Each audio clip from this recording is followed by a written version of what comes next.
Hello everyone, welcome to your coronavirus update. If you're watching from St. Louis, this is as of March 26th at 7:48 p.m. For those watching around the world, you will be seeing this on March 27th about 1 past midnight. So, let's get started with the virus itself. Here are the new countries that have COVID-19, Anguilla being the only country today. So, here's the world map. You can see more and more countries slowly getting the coronavirus. At this point, it is fairly likely that all countries around the world will get this at some point.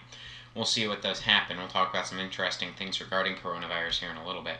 So, let's talk about total global statistics. We've seen quite the spike today, 58,000 new cases today with about 2,600 new deaths. So 529,000 cases, 147,000 closed cases. 16% of those have been deaths, 84% of those have been recoveries. Most of that is just because most people in mild condition haven't quite recovered yet. So the numbers that you're seeing there for death rate are inaccurate. The death rate of about 3 to 4% with new studies that just came out today are saying that that's very unlikely to even be the case. The average death rate now is 1 to 2% is what they're thinking. Slowly, researchers have been backing off when it comes to the coronavirus's potential to kill. So that's how that's been going. We'll talk about a little bit more regarding coronavirus in just a moment. So for countries with the most coronavirus infections, today, United States blazed right past Italy and China, now at 83,672 cases, most cases of any country on planet Earth, over 35,000 of those being in the state of New York. China at 81,285 cases, although as I've said in the past few videos, we don't know how much we can trust their numbers, as there have been sources saying that China could be intentionally halting testing in order to keep their numbers down.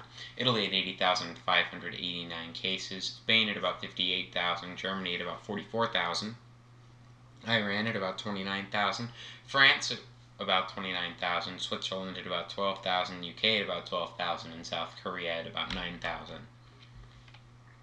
Here are the places with the most new infections in the past day. The United States takes the cake here with 15,461, nearly double of that in second. Spain, 8,271 new cases today. And it looks like there are a lot of countries that are going to be really having cases ramp up. Spain and the U.S. right now are the ones that are really going to see things ramp up. Germany looks next. Looks like Italy might be flattening this curve a little bit. We're hoping that's the case. France at 3,922 new cases today, Iran at 2,389, the UK at 2,129. The UK could also start really surging in cases as well. Austria at about 1,000, so is Belgium, and Turkey at about 1,000 new cases today. So here are the countries with most deaths. Italy at 8,215 deaths, Spain at about 4,000, China at about 3,000, Iran at about 2,000, France at about 1,500, the US at about 1,200, the UK at 578, Netherlands at 434, Germany at 267, and Belgium at 220. So here are the places with the most deaths in the past day. We've seen Spain with 718, Italy with 712, France with 365, US with 182, Iran with 157, UK with 115, Netherlands at 78, Germany at 61, Belgium at 42, and Switzerland at 38. So now we're going to talk about U.S. stuff. When we talk about the United States, this is where things are going to get a little interesting.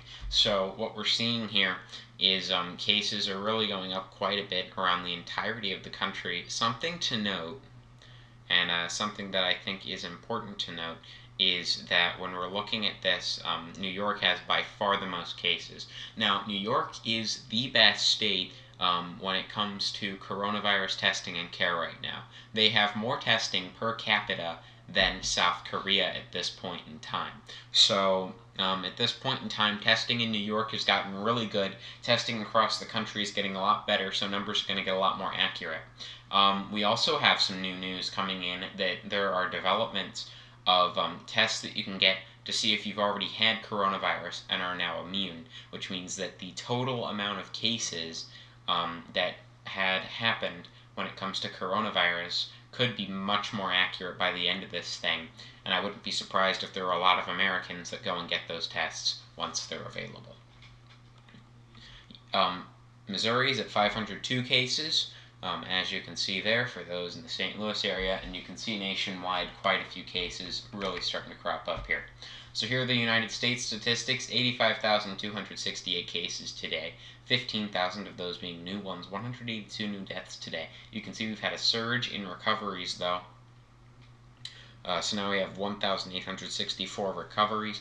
The death rate in the United States is expected to be around 1% at this point. That's just something to note. And you can see we have about 80,000 of active cases in mild condition and about 2,000 in serious or critical condition. But again, death rate expected to be down to around 1% when this is all said and done. So how's the economy faring? Today was a good day for the stock market. The Dow went up by over 6%, so it was a quite good day. NASDAQ at over 5%, and the S&P 500 at over 6%. Over a 6% boost. So there are multiple things that this could mean. We've had 3 days of relatively good stock market days. There are two schools of thought here. One school of thought is that this is a surge, and that if anything goes wrong here, like the House doesn't pass this stimulus package that we're about to talk about, that could really tank the stock market even more. So we don't know if we've hit the bottom yet. The hope is that we did hit the bottom, and from here it only goes up, but we really don't know. We really have no idea at this point. So when it comes to commodities, oil is at $23.12. That's up 2.3%. Gas up about 1%, and gold down about 1% today. So what's driving the stock market? Well, coronavirus fears have been the big driver, the main driver. They've been putting extreme fear into the stock market, and that is why all these investors have really been selling all of their stocks, and that's why we did have the stock market really come down. Something that's positively affecting the market is that a stimulus package has passed the Senate.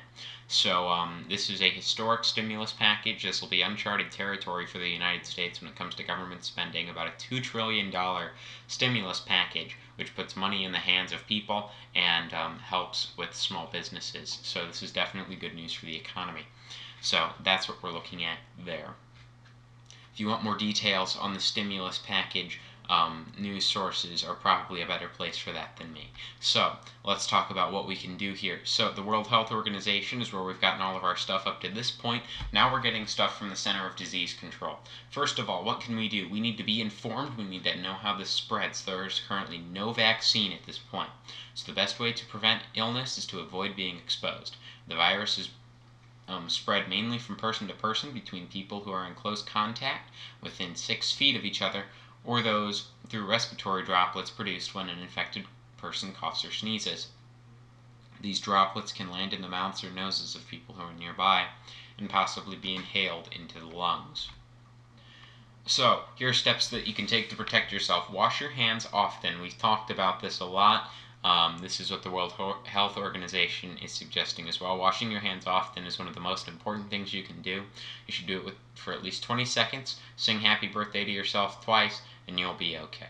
Especially after you've been in a public place, you've coughed, you've sneezed, or you've blown your nose. After that, you should wash your hands. If soap and water are not readily available, then use hand sanitizer that contains at least 60% alcohol and cover all surfaces in your hands. That should help as well. Avoid touching your face in general with unwashed hands, and you should be okay. So third thing is you should avoid close contact with people who are sick. Not only that, but people who are at risk. You may not know if you're sick. There are a lot of people with very mild cases and some that are asymptomatic during the incubation period when the coronavirus can still spread. So that's why we're doing all this social distancing. Avoid close contact with people who are sick and put distance between yourself and others if coronavirus is spreading in your community. It's especially important for the people who are at a higher risk of getting very sick, that being people above the age of 60 and those with underlying immune suppressant conditions or underlying respiratory conditions. Alright, well, with that being said, you can follow us on Facebook at Microcasting St. Louis or Microcasting Tropics, depending on which end of things you're watching. You can follow us on Twitter at Microcasting STL or Microcasting TRO, depending on where you're watching. And you can follow us on Instagram at Microcasting St. Louis or Microcasting Tropical. Well, thank you so much for watching this video. I do hope it did inform you in some way. We'll be back with more on the coronavirus tomorrow. For those on the St. Louis end of things, stay tuned to social media, as severe weather could be moving in tonight. We'll be keeping you updated throughout the evening as that moves in. Alright, thank you all so much for watching. This is Microcasting signing out.